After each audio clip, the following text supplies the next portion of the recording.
Welcome back to a timey-wimey pod where we watch every episode of Doctor Who from 2005 onwards. My name's Rebecca. I'm Haley.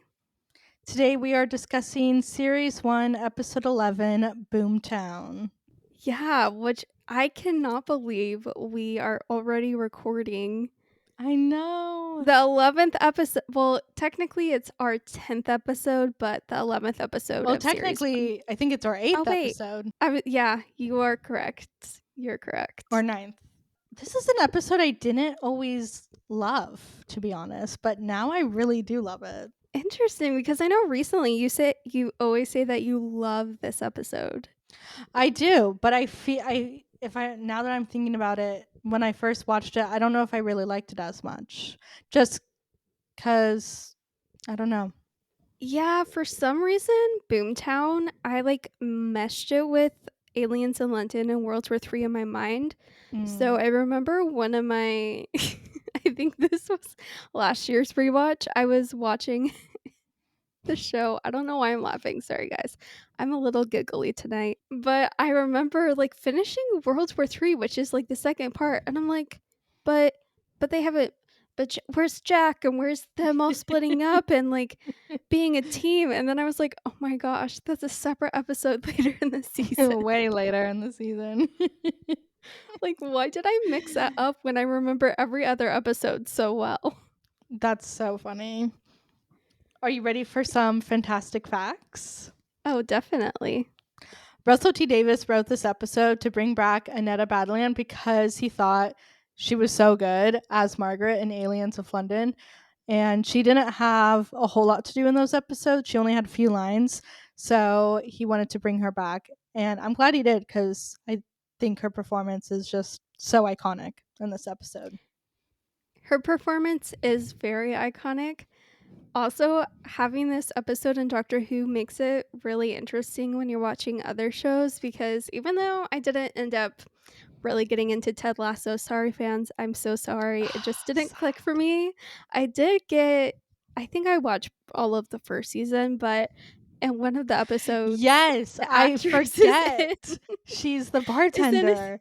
She's the bar owner, bartender, and I was like, oh my gosh, Margaret Blaine? No, I love that she's the bartender in Ted Lasso. She's so fun. And I like when I first saw her in that, I was like, oh my gosh, it's Margaret. So happy to see her out doing stuff. I miss Ted Lasso. Yeah, she's a great actress for sure, and I'm glad she was brought Definitely. back by Russell. Yeah. Next fantastic fact is that William Thomas, who played Mr. Cleaver, he's the man that Margaret kills at the beginning of the episode. He was actually appeared in a seventh Doctor story during Classic Who called Remembrance of the Daleks. So he was the first actor to appear in both Classic Who and New Who, and then he appeared in Torchwood as Gwen's dad. So pretty cool that he was the first uh, actor to cross over from Classic Who to New Who. My That last is cool. fantastic fact. Get ready, everyone. Hold on. Oh wait, So, is this the universe bending fact that you were telling me about? mhm. Okay. So this episode was originally going to be written by Paul Abbott. He wrote for Shameless and some other TV shows. It was going to originally be called The Void, and it would be set in Pompeii. And the episode would reveal that Rose's life had been artificially manipulated by the doctor so that she would develop the qualities of the perfect companion. You will hear the crickets. I am so glad that was never written. That would have ruined my life.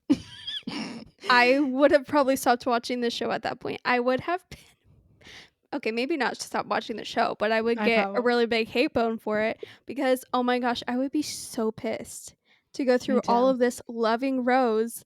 And even if you don't love Rose, I feel like that's just such a slap in the face for any companion to be artificially manufactured to be the perfect companion for the doctor. Like that I'm it like it, and it I makes don't the like it. doctor so So evil, so Creepy. icky, so creepy. It ruins their whole relationship, their whole dynamic. And it ruins a part of the Doctor's personality as well. Yeah.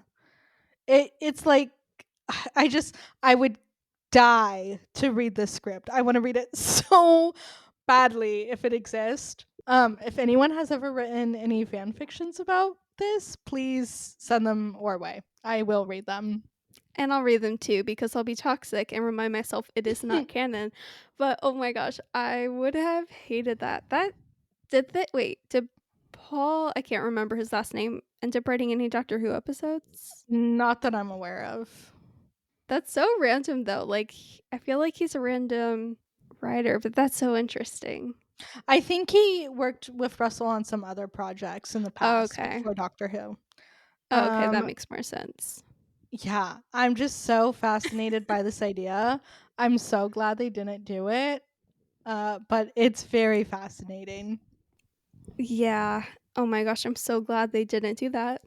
I know. All right, let's just jump into it. So, one thing that bugged me, and they do kind of resolve this later, they mention he posted some of his findings online. But if this thing is so dangerous, like Mr. Cleaver, like you got to tell more people. Don't go to the mayor first. Like, bring other people with you to go tell her. Oh, the nuclear advisor guy in the Yeah, beginning. Yeah, no, I agree. Kind of like, but also he wasn't thinking that like I know, I know. she That's was so an true. alien. But also, I do agree with you in the sense of like, I feel like someone with that level of concern, because it's not just like your standard safety issue. It's like, this is a nuclear power plant that's going to be in the center of the city of Cardiff. And this nuclear advisor thinks it's going to be awful and wipe the entire city off the map. Like, sir, why are you not raising it to higher authorities before even going to Yeah. the mayor? Also, how Or does the just mayor have you this much power to do this? I know. Are things I different over was there in the UK?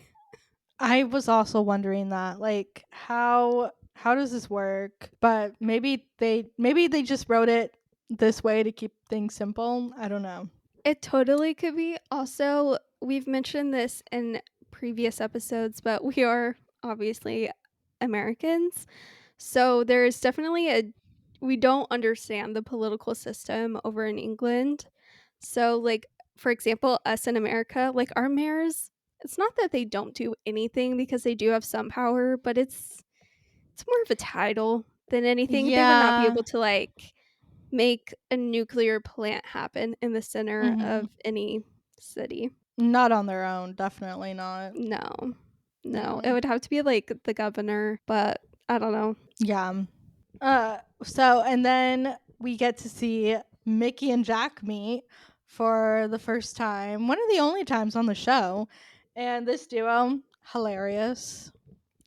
They're so funny. I love how Jack opens the TARDIS door to Mickey before Mickey could like even get in, and he's like, "And who are you?"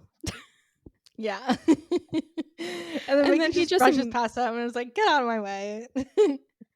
yeah, it's really funny, and I love how like the doctor's like, "Oh, hey there, Ricky boy," and then Mickey is like, "It's Mickey," and Rose is like, "Don't even give in, Mickey. He's just trying to wind you up," and I just love that whole interaction. No, the whole interaction, the four of them is just my favorite thing ever, and the whole interactions of them in the TARDIS. And when Jack says, I think it's this scene, he's like, "Oh, sweet, why don't I get some of that?" And the doctor's like, "Buy me a drink first." Like all the dialogue, it's so funny, it's so good. One thing I did want to say, does the bond that Jack, Rose, and the doctor, the three of them have, does it make sense for where we left them at the end of the Doctor dances? I've always assumed that between the Doctor dances and Boomtown, they went on adventures. Me too. So I I just wish think we it got to does. see those Yeah. adventures. No, I I want more of this trio. Like, I love their dynamic so, so much. This trio, might be my favorite TARDIS trio. But they're just so iconic. They're so good. They're so The dynamics iconic. are so interesting. Like they're some of my favorite characters, so to have them in one TARDIS, like it's so fun. It's so fun, and I love in this episode the scene of all of them at the table in the restaurant Yes. laughing as Jack's telling a story, and even Mickey's joining in, and they're laughing and having a great time, and I just love it so much. I love it. And Rose is like, I don't believe a single thing you say. Like the dynamic is just it's so good. These three are just everything to me. They are. I want adventures of them, which obviously will not ever happen, but like No. now, but like I wish they existed. Don't Yes. you wish that instead of having Adam for 2 episodes, that they just had an episode in between the Doctor dances and Boomtown where they just went on a little adventure, just the three of Ye- them? yes. Yes, I Yeah, do. me Adam did too. not deserve the screen time. He did not. I wonder if like they have any regrets about that storyline in series one, or if they're just like, yeah, that was good. I don't know. I Honestly, don't that's a know. great question. I feel like it could go either way. They could be Yeah. like, honestly, we don't care too much They're about like, it. it was 19 years ago. We actually do not care. Or maybe they're like, it could have been better. It could have been Yeah. a little bit different. Um, yeah, it would be interesting to hear like the cast's take on it and Russell's take on it, but it is what it is. I love when they're telling Mickey about the rift, and the way Rose is talking about Gwyneth is so cute. Like she's like, but she's saved that. Like, oh, it's so the way she talks about Gwyneth is so cute. I love it. Yeah, because the TARDIS was on the rift to refuel, and I just love that moment and explaining that the TARDIS needed to get like more of that energy to travel through time and space. Rose was also able to mention Gwyneth, and she's passing Gwyneth's story on, which I I find really cute. know, so cute. Another cute moment I love is when they're outside the TARDIS and they're talking about why it's a police box and the chameleon circuit is broken. And Rose is just hugging the TARDIS and she's like, I love it. Like, it's so cute. It's so cute. I love that whole like scene with the doctor being like, "Yeah, I got stuck on the chameleon circuit, but like I love it." It's my headcanon that Rose and the TARDIS have a very close bond. And honestly, that's pretty much canon. It's not even like a headcanon. But I just, like, the TARDIS loves Rose and Rose loves the TARDIS. And I love it. I love it so much. Going back to the restaurant scene, they see the newspaper picture of Margaret being like, "Please, please don't take my picture," acting all camera shy, but it's because she knew. She knew if her face was Hmm. shown, she would be found out, and that she was. That she was. Flashing back to a little moment, there's a reporter from the Cardiff Gazette, Oh, I um, don't know. who went to her name was Kathy. She went to ask Margaret like about all of these suspicious deaths related to the project, and the latest one being the nuclear advisor, and she's like asking her about all of this, and Margaret's like, the road was icy for one guy, and it's just like, I don't know what you mean.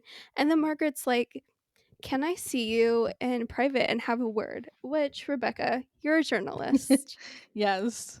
My question to you is, would you have a word in private with a mayor who's responsible for a nuclear like facility, and also there's a bunch of mysterious deaths associated with a project that you're investigating? Like, would you go one on one in a private room?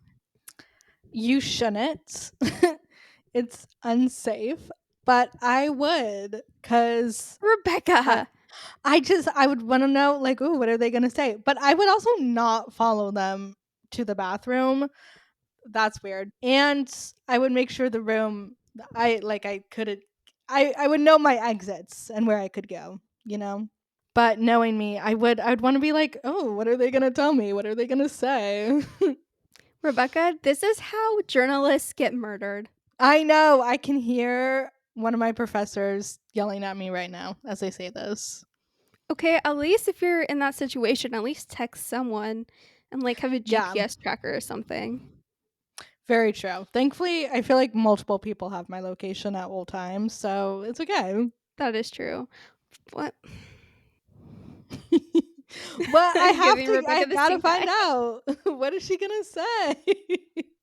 Okay, but it's the way that this like reporter went to like find out. The only reason she got spared was because she told Margaret that she was pregnant and about to get married, and Margaret felt sympathy because Margaret had lost her family. Like, Yeah, girl, what if you're not that lucky I know.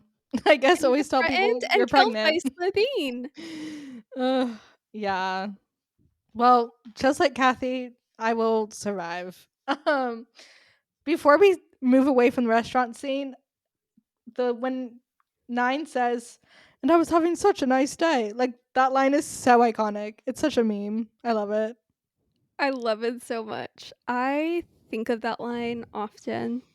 And then I love when they show up to wherever they are supposed to go. And Jack is laying out the plan. And then the doctor's like, "Who put you in charge?" And then they just go with Jack's plan. Like, that's such a good doctor moment. It's very realistic to the character, I feel. I don't know why I love that moment. It's just so funny, and I love how Nine goes to Margaret's office and tells her Mhm. secretary, like, he tells her secretary to tell Margaret that the doctor's here. And so her secretary goes, and all we hear is like a dish shatter. And the doctor's like to her secretary, "She's escaping out the window, isn't she?" And the secretary's like, "Yeah." And it's just so comical. And I love this whole like clip in this episode. I know, that is so funny. Them chasing her is so great. Mickey's whole Mickey's hilarious in the scene, running into the janitor, realizing that she's coming his way. It's all so funny. And I love when they catch her and she's like, "Why are you coming after me? What did I do to you?" And the doctor's like, "You try to kill me and this entire planet." Such The dialogue is so good in this episode. It's so good.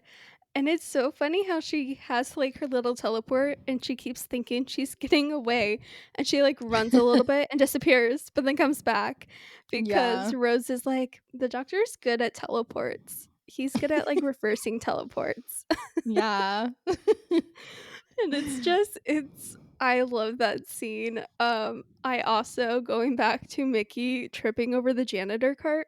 It's hilarious because right before that, there's a shot of Jack jumping really high over like a different cart, and it's just really comical. No, it's so funny. Also, watching this, I what do we think about Jack in this episode? Watching this, it just struck me how different this Jack is to the one that we come to know and love in Doctor Who. And if you watch Torchwood. That's a good point to make. I think there's like two factors. One, he's still developing as a character. He's still very Mhm. early on in being in Doctor Who. And also, like, try not to spoil the finale I two-parter, know. but something happens in the two-parter that does change his character a lot, so I think there definitely is that change with everything he experiences after that, that I feel like It's this is a like more innocent, not innocent and, like, I don't know how to explain it, but I think you know what I mean. It's I like don't when you know. see a photo of yourself as a kid and you're like, "Wow, nothing bad has happened to that child yet." That's how I feel watching this episode of Jack. I'm like, "Wow, nothing bad has happened to him yet. Everything is still okay." Even though No, it's you're not. so Like right. he's obviously, like he said, he had his memory wiped, but no, nothing bad has happened to him. He's just a precious little yeah, I don't know. Love the bad wolf moment. It's the first time that Rose and the doctor are like, "Wait, I know those words."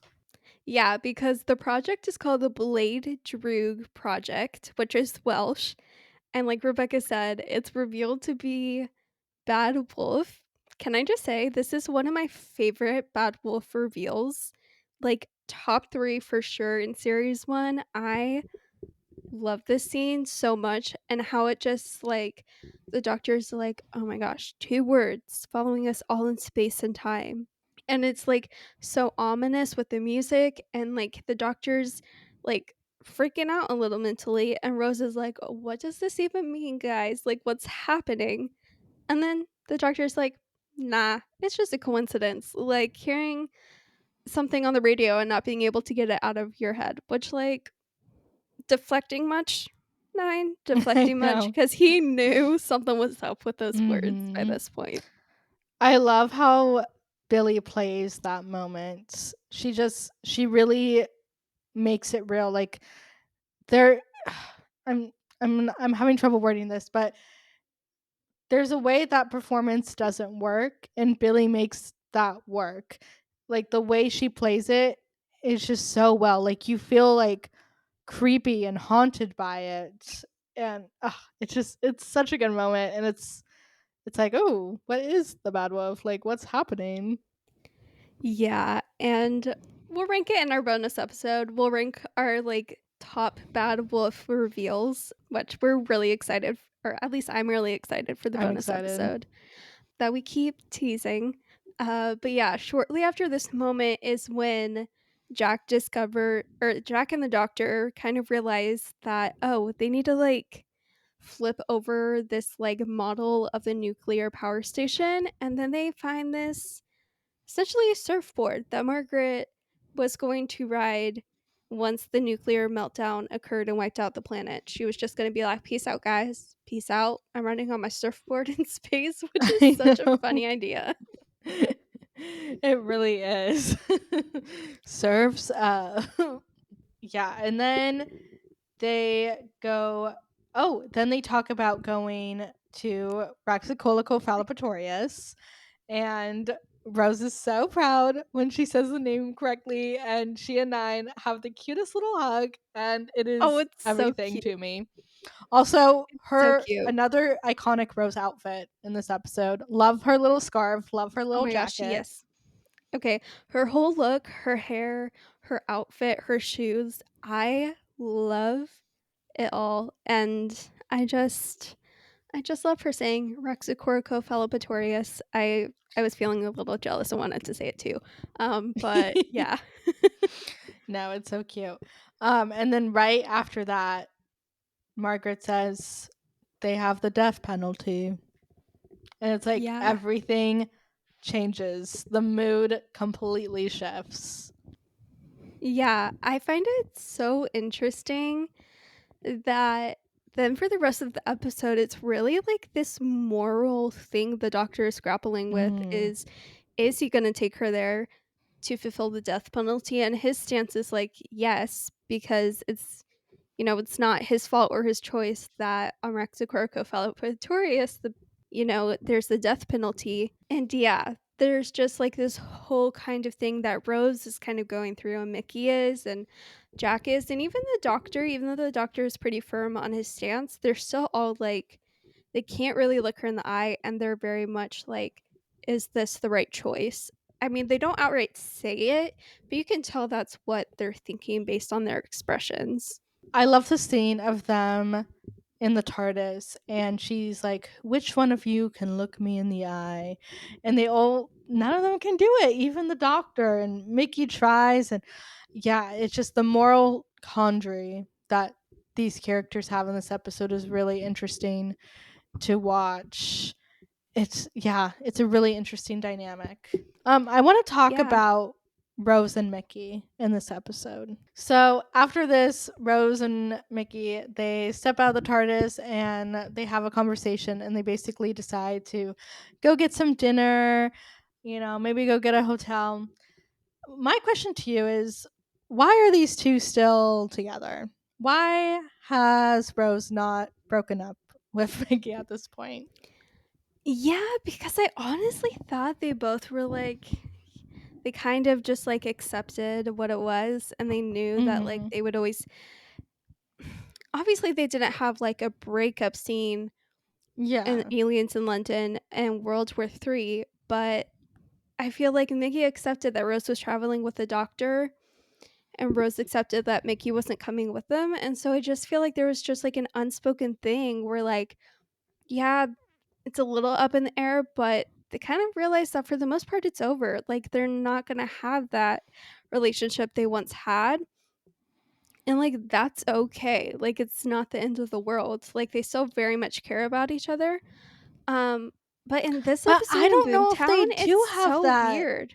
It is. I don't know if they do have that realization because Yeah. there's a scene in the next episode, no, not the Party in the Waves that we'll talk about, but it's very much feels like these two people are not in a relationship but think they are in a relationship.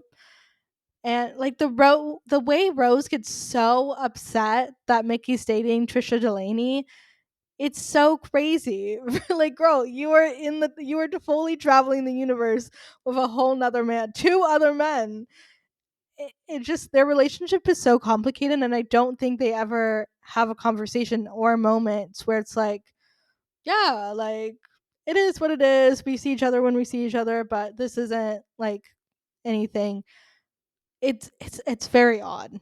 And I don't know why they didn't just have them break up or have that conversation or agree to be friends or something. I completely agree with you. I wish it was just a little more clear and less murky between Mhm. the two of them. Like, I feel like at some points they were in a dedicated relationship, and then at other points they were in like a situationship, and at other points they weren't even together. And Yeah. like one of them didn't care about the other. It's very confusing. So I don't know what Russell was aiming for. Not to like shade you, Russell, but like this episode confuses me and really also is another reason that taints my opinion on Mickey because he's literally there yelling at Rose about all of her adventures and that she's been to all of these planets and she's telling him and like catching him up. But like he yells at her because he's like, I'm dating Trista Delaney because you haven't been here. And it's just like he's automatically a little vindictive and a little shady. And then we'll get to it more in a moment, but when the rift starts opening up, he's yelling at Rose about, What, like, her always leaving him when she's going to help. sir? There. Do you not see what's going on? Like the ground is falling apart. Of course, she's gonna go see, like, find the doctor, see Yeah. what's happening. This is her job. No, literally, and even if she didn't know the doctor, she would still like, it's in her character to go and, like, try to help. Definitely. It's so weird. And people, a lot of Rose haters will bring up, oh, Rose treats Mickey so bad. But also, what did she, does she, besides this scene, she doesn't have a right to get so upset about Trisha Delaney. No. But also, just throughout the series, what is she supposed to do? Like, what would have been a better way of her saying goodbye at the end of Rose? What else was she supposed to do? Like, what Yeah. do people want from her? And also, I feel like some people don't think Mickey does anything wrong and he's just like a poor guy in this situation.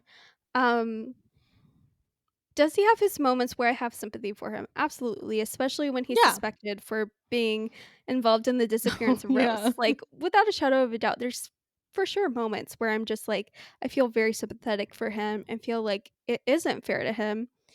Hmm. But at the same time, there are a lot of moments like in this episode where I'm like, dude, like, what is happening? Like, what's I going on? Like, know. do you want Rose or do you just like wanna like yell at her? Like, what's the situation? I know. Like, and why did you suggest going out, getting a hotel if you're dating Trisha Delaney? Like, what are we doing? Exactly. Exactly. Exactly. Like, Yeah. what ugh. Taking it back, we have Margaret asking for basically one last night before she's going back to her home planet to face the death penalty, and while the TARDIS continues refueling. Wait, And wait, I wait, wait, okay, wait. We need to talk about something else before what? this. We What? need to talk about Nine watching Mickey and Rose on the TARDIS screen. Oh my gosh, yes. Yes. I th- it's so funny. But can we talk about how jealous Nine is of Mickey? Like Oh my he gosh, he's insults so him. jealous. He's so jealous of Mickey. Is he more jealous than 10? I think so. I truly think so. That's kind of insane because that says something. It does say something. And then I love when Jack is like, anything good? And the doctor has to switch over. He's like, no. He's like, "No, Definitely you not didn't see watching anything." my friend and her maybe kind of sort of boyfriend go off together. Oh my gosh, and he's, like, so sad too. I know he's so sad. But I He just is love in his jealous all too well Nine. moment. He's all too well moments. So true. So true. Okay, back But to okay. where I'm so sorry for interrupting, but we could not let No, that go you're without good. talking about that moment. You were right for interrupting.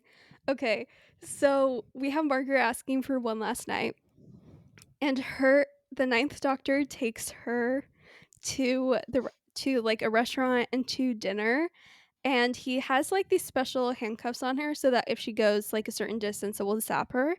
So he feels pretty secure on, like, taking her, and so they go out to dinner, and she keeps trying to poison him the entire time, and the whole interaction is so good and so iconic, and it was done I and love written it. so well. She tries to poison him with a poison dart from her finger, and he just stops it. And then she tries to poison him by dumping poison in his drink, and then he switches their drinks. He's like, "You're not getting that one past me, thank you very much." And then she, like, leans into him and she tries to kill him with poison being exhaled from her lungs. And the doctor just sprays like a little cologne or spray or something in her mouth. And I love this whole interaction. And I love that shortly before she tried all this, she asked the doctor what he knew of like the Slovene. And he's like, "Mm, just what I've learned and observed." And so that's why she thinks she's going to be successful. And I just love how Nine's like, "Well, I knew all of that, so you're not getting that one past me." Mhm. No, it's so good. I love the conversation. Is it at the restaurant they talk about how she lets Kathy go? Yes, it is. I love that conversation, specifically when Nine is like, every once in a while, there's someone who smiles right and you let them go to make yourself feel better, something along those lines. And then she says, only a killer would know that. That line goes so hard. That line goes crazy.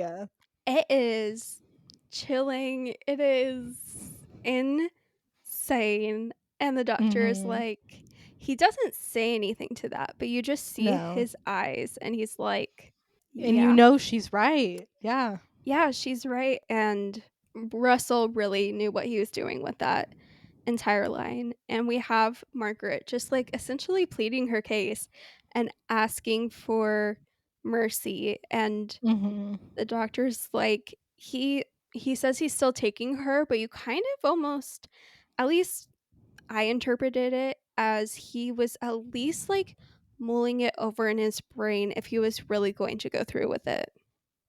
I love when he says, "You're speaking out of a dead woman's lips," because that is so Mm, true, and it really brings you back to it, and you're like, "Oh, yeah, she is wearing a dead woman's skin right now." Like, yeah. the doctor can't ignore that. He can't forget everything that happened in Aliens in London in World War III. He This is what he has to do. It's like the conversation he had with Jackie in those 2 episodes. It's up to him. He's the only one out here making the tough decisions. I love how the writing makes us really sympathetic for Margaret. Mhm. But then, like you said, Definitely. pulls us back to reality and realize that she can be sorry and she can want mercy, but ultimately she did horrible, unspeakable things. And it's just such like a testament to Russell's writing that we can hold space for two very different conflicting emotions for a character, for an alien, and I really enjoy that about this episode, and that, at least for me, I felt sympathy, but I also felt like, I mean, she did do all of these things. It's written so well that as an watching it as the audience, we don't know whose side to pick. Like, yeah, Yeah, oh, we don't. It feels bad to take this woman to her death, but she killed people. She's wearing a dead woman's skin. Like, yeah. so the way it's written is so you can't pick a side. No, you can't. And I feel like we almost get to a point where, at least I thought, like, watching this episode for the very first time, I thought that the doctor was gonna give her mercy and, like, things were gonna, like, turn out on a good note. Hmm. But, like, right as I thought that, that's when the rift started opening up and the earth starts Yeah, shaking, the glass starts breaking. Margaret's like, "Oh no, what's going on? I don't know." what's Like, happening? "Oh my gosh, doctor, what's going on? Take off these handcuffs so we can figure it Why out do they take together." off the handcuffs? Why do they do that? Rule number 1, in any show, in any interaction, if someone's in handcuffs, it's for a good reason, and And then even they just the hold world is hands ending. again? Yeah, How does that like, make how is that easier? How's that better? no, literally, literally, I was like, "That makes 0 sense. Why would you do that?" Like, you don't No. like It doesn't make I don't know why they did that, but Same. yeah. And Yeah. then they get back to the TARDIS, Rose gets back to the TARDIS, and we realize what's actually going on. Margaret is trying to escape using the rift and the space surfboard. Sorry, I can't remember the name. And yeah, Yeah, I just found it. I did write it down in my notes. It's called the sorry. extrapolator. The extrapolator. Yes, thank you. Yeah. I love the way the doctor and Jack look at her as she's like holding Rose back. Like they're the way, Oh, oh, yeah. it's so good. Oh my gosh. Cause the extrapolator is connected to the TARDIS, and the Hmm. TARDIS and the extrapolator don't like each other. That's what's causing the rift to open because Margaret had basically made sure that the extrapolator was engineered so that it would cause the rift to open, essentially destroying the entire planet so that she can just like surf away into, I don't know, La La Land, wherever she decides to go. And so when we're in that moment where she's holding Rose hostage, I literally, every time, even though I know the outcome, every time, it's such an intense scene. Yeah, it's really good. And then the TARDIS opens up.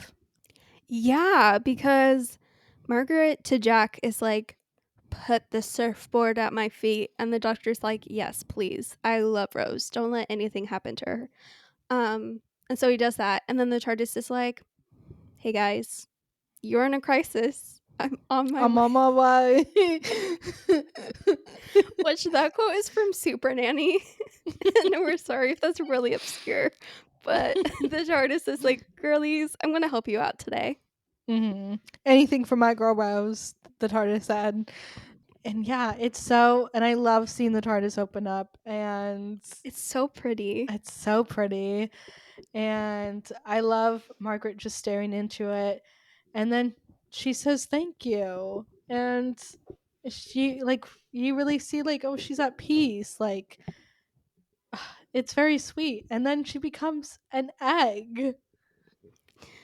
Yeah, I didn't really expect her to become an egg when I first saw this episode, but I Yeah. do kind of like that she did because she does kind of get a second chance because odds are she will still develop into an awful person, but there's still a slight chance she won't, and like being reverted to an egg. It's such an interesting choice, but I like that choice. Something interesting because I feel like this is a good setup is when the TARDIS opens. This is all I'll say. The doctor says to Rose, "Whatever you do not look into the heart of the TARDIS." Even I don't know how strong that is. It has like the time vortex. Like, It's very strong, and so Rose looks away, and Margaret's the only one who looks in.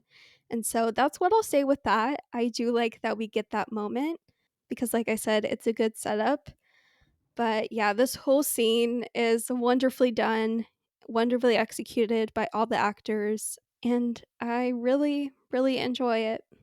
I I think this is the best ending they could have. This is the best way they could have resolved the story and the moral quandary.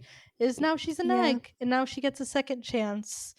And I love when Rose is looking at it, and she's like, "Oh, that'd be nice." And yeah, yeah, that would be nice. I'd like to be a little egg and start over. Honestly, I'm good. I don't really want to start over. No, I don't really want to start over, but sometimes it's like, oh, that's nice. No, sometimes the thought is nice. I'll Yeah. agree with you on that.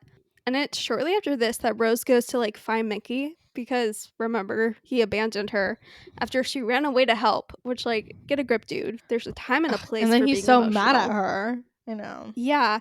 And she goes to find him because she's concerned and wants to make sure he's okay and like catch up with him. And then he's Mr. Icetown and is like sees her from a distance and walks away without her even seeing him. I And know. it's just Doesn't like even let her mature. know he's okay. Like, Like, very mature, Mickey. Very mature. I know.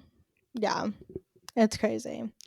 I love earlier in the episode before Rose and Mickey get into their fight, she's telling him about a planet she and the doctor went to called Woman Wept, and it had a Yeah. beach with frozen waves. Hi Russell, we need the Woman Wept episode like Yeah. 19 years ago. Thank you. Please? Like, that sounds so good. Or even like a mini episode. Like, during the 11th Oh Doctor, there yeah, was mini mini episodes episode. called Tales of the TARDIS. And just like, we should have gotten those too 19 years ago. Because that would have been such a good, like, mini episode of Woman Wept. And now I want to see what it looks like and have that interaction between Rose and the Doctor. And I would just love a moment, like an episode or even a mini episode where they're just able to chill. Like nothing's I going know. on. They're just able to enjoy the moment. Yeah, that'd be nice. Yeah. And then Rose, once she gets back in the TARDIS after not finding Mickey, she does tell the Doctor and Jack that Mickey deserves better, which is interesting. It is interesting. And then the episode ends with them going to Rexicorico Roxicorico Falvatorius. Falvatorius. I was like, they don't go to the game station. Yeah, to explain to you guys, when me and Rebecca record our podcast episodes, we're doing it via video too. So like we see each other and I was like gesturing to her and we were not on the same wavelength there for a second. No. Or shared brain cell was not lining up at the time. No. No, it's okay. And just like that, next week is part 1 of the finale. It is called Bad Wolf. I'm sorry, girl, we're already here. I know, I can't believe. Also, before we end the episode, I love Jack working on the TARDIS. Like that is so cute. Like I don't know, it's so sweet. It's so cute. Also, how does I Jack love know it. how to work on a TARDIS? Honestly, what does he not know? Let's It's just be so true. for real. He I feel like he's the sort of man who would look at something and be like, I know how to work it. so Maybe the true. TARDIS taught him. Maybe the doctor taught him. Maybe Oh he just observed from the doctor on their adventures. yeah. I I just don't think it's know. sweet. I love having Jack on the TARDIS. Me too. I love that whole dynamic. And like we said, it's such a great, great dynamic. It really is. Are you ready for some reviews from the past? I am. So, this first review is courtesy of the Wayback Machine. Thank you very much, girl. Love you. And there's a whole portion in this review that is really interesting, and I want to hear your take on it. So it Oh, says the ending with the TARDIS giving Margaret a second chance is more problematic as it's all a little too handy and provides the Doctor with a moral get out clause. It would have been better to see him forced into making a choice about Margaret's fate. The theme of the story would seem to be redemption. And the fact that Margaret is shown sparing a potential victim's life shows she does have the potential for it, but redemption can only be truly achieved with the acknowledgement of past sins. To live your life again with no memory of your previous life is pretty much the same as death. The old Margaret has been wiped out, unless you believe in nature over nurture, in which case it doesn't matter who the doctor gives the Margaret egg to, since she'll always grow up rotten. Also weak is the Mickey Rose subplot. Mickey is becoming a less annoying character, but it's still hard to care about him as we've seen little evidence of him and Rose actually ever being close. I do buy like that Mickey and Rose were close in a previous time of their lives. I think they kind of Yeah. just need to cut it off or agree to be friends or have a conversation, have Yeah. something. But I completely disagree about what they said about Margaret's storyline because we see the doctor have to make those tough ethical choices all the time. He's constantly having to make those hard choices, decide the fate of people's lives, decide the punishments they receive. So it really doesn't feel like a cop out to me when we see him have to do that and so many other times throughout the show. Yeah, I think it gives him a little nice break in not having to make that Mhm. choice because the TARDIS makes that choice for him. And that kind of just builds upon realizing that the TARDIS does have a relationship with the Doctor and that the TARDIS does care about him because I feel like she definitely made that choice for him. Yeah, definitely. So, kind of moving ahead to 2013, Patrick Mulgern of Radio Times praised the dinner scene, although he did describe the whole episode as a peculiar short story and a low cal filler sandwich between the dramatic juggernauts of Moffat's Doctor Who debut and Russell's dazzling finale. The AV Club reviewer Alistair Wilkins gave the episode a grade of B, noting it did require more suspension of belief than usual. He felt the plot was included out of necessity, while the episode was more focused on character moments, and that this did not work as well as Father's Day because Margaret's fate was less clearly motivated. On the other hand, Wilkins called Rose and Mickey's subplot the most effectively handled part of Boomtown. What? The differing opinions here. It's really funny sometimes to read these reviews and to just see the differences. And it's even funny to look at fans' different opinions because I know Boomtown is some fans' favorite episode, and others Mhm. are like, I would rank this at the bottom. So it's interesting to see everyone's take on it, but I strongly disagree. Mickey and Rose's whole subplot was not effectively handled. I'm so sorry. No, I'm so not at sorry, but it all. wasn't. It's probably the least effectively handled plot of the episode. Uh Yeah. yeah, the comment about the filler it being a filler episode is interesting cuz it is, and I think It that's is, maybe yeah. why it didn't click for me when I first watched it 10 years ago. Because it is kind of like a filler episode. It's very campy, but now I just love it watching it back because it's the only time we get to see these four characters all interact with each other, and it's just so good. And the moral quandary is good, the doctor's good, Rose is good, Jack is good, Mickey gets some good moments. So there's a lot to love here. There is definitely a lot to love, and I definitely enjoy this story a lot. So, definitely a fun episode to always watch. Definitely. But thank you guys so much for listening. As always, please email any questions, comments, concerns, suggestions, rants, fan fictions, fan edits to us Yes. at Timey-wimey-pod@gmail.com. and follow us on Instagram. We're going to start posting more. By the time you're listening to Yeah. this, hopefully we have posted more. So follow us Yeah. there at a Timey Wimey Pod. And follow us on TikTok at a Timey-wimey-pod as well. And we'll see you next week with The Bad Wolf. Bye, guys.